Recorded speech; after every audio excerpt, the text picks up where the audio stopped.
Joining me back here on the set, Francesca Page, Newsmax TV contributor, and our legal analyst, Michelle Suskauer. Good to see you, Michelle. Thank you. All right, so real quickly to set this up, let's look back. There was a vigil yesterday, UC Santa Barbara, and we heard from the president of the University of California system, Janet Napolitano, the former head of Homeland Security. Let's listen to Napolitano.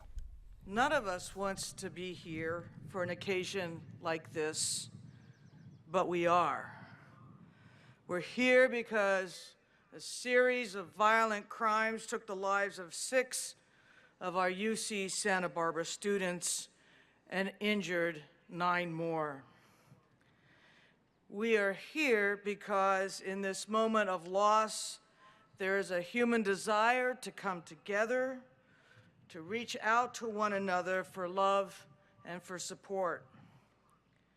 We are here because we want to share memories of the young lives struck down far too soon.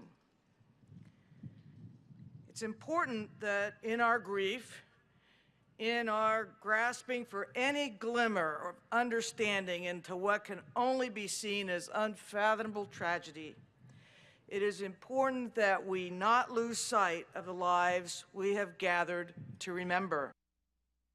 There we have Janet Napolitano, the president of the University of California system, and back here with us, Francesca Page, Michelle Suskauer. You know, obviously a very emotional situation here, guys, and there's always the desire to find who's responsible aside from the person believed to be the shooter in this case, and so almost instantly the question turns to liability. Sure, absolutely, and understandably so. First of all, can you look to the parents as to whether or not they would be potentially liable for the acts of their adult son? And my understanding is the parents did call law enforcement to report these issues, and they're concerned. But again, can a parent be liable for the actions of an adult child? I know in Florida, the courts have said no. And so looking then, is there any other potential source of liability? You look then to maybe the city of Santa Barbara, you look to the police agency who really sort of passed over a situation that could potentially have stopped him from committing these heinous acts. And again, there may be a limit legislatively on their liability, but that's possible. It's possible there's liability there. But again, law enforcement makes snap decisions all the time. Sometimes they're right and sometimes they're wrong. In this case, unfortunately, they were wrong. And we know now, there's been an update on this, and the father of this teenager has blamed the National Rifle Association and what he called craven politicians.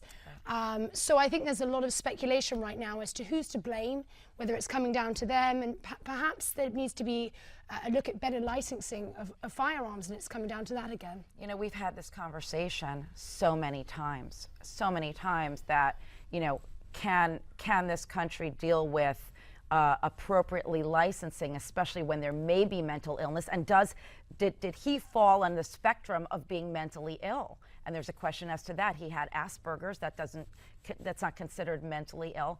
But again, it's another horrific tragedy that we seem to tolerate. Sure. And we shouldn't. And again, I'm taking off my legal analyst hat right now. But again, is this going to continue a conversation that will be meaningful in terms of change? We'll see. Well, of course, let's not forget, too, that 3 people died in this attack and they were stabbed to death as well. And also, California does have some of the stricter registration and gun control measures in this country. And so, And yet he was permitted to buy, 3 firearms within a short period of time, even in that strict situation. So, I mean, I don't know. Yeah, it's a tough call here, and we want to give the parents of the victims enough time. They're certainly entitled to say what they want to say, and they're obviously a very important part of this conversation. But Michelle, if we don't have the conversation, if it doesn't continue after Newtown, Connecticut, do you what makes you believe it would continue after this tragedy? And that's a very good point. I thought after Newtown, if we're ever going to have this conversation where there's meaningful change, that it would be after Newtown. But again, no tragedy is worse than another tragedy. They're all horrific because there's been a loss of life. But again, there's such an accumulation of these situations, we seem to be growing numb to them, and it's upsetting to see.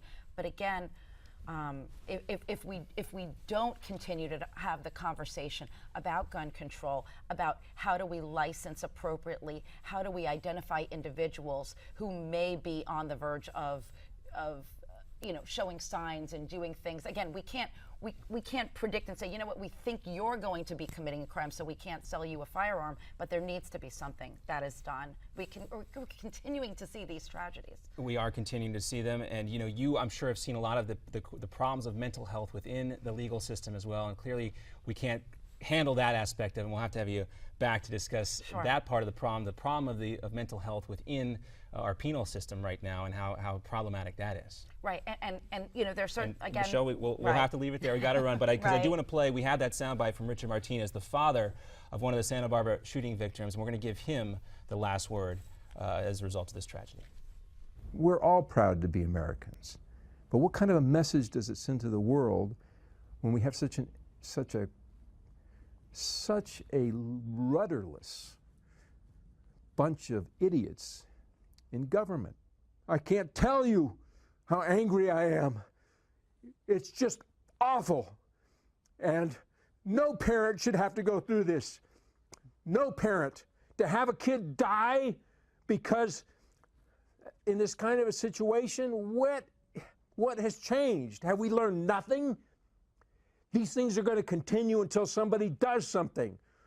So where the hell is the leadership? Where the hell is these people we elect to Congress and we spend so much money on? These people are getting rich sitting in Congress. And what do? They don't take care of our kids. My kid died because nobody responded to what occurred at Sandy Hook. Those parents lost little kids. It's bad enough that I lost my 20-year-old, but I had 20 years with my son. That's all I ever have. But those people lost their children at 6 and 7 years old. How do you think they feel? And who's talking to them now? Who's doing anything for them now? Who is standing up for those kids that died back then in an elementary school? Why wasn't something done? It's outrageous.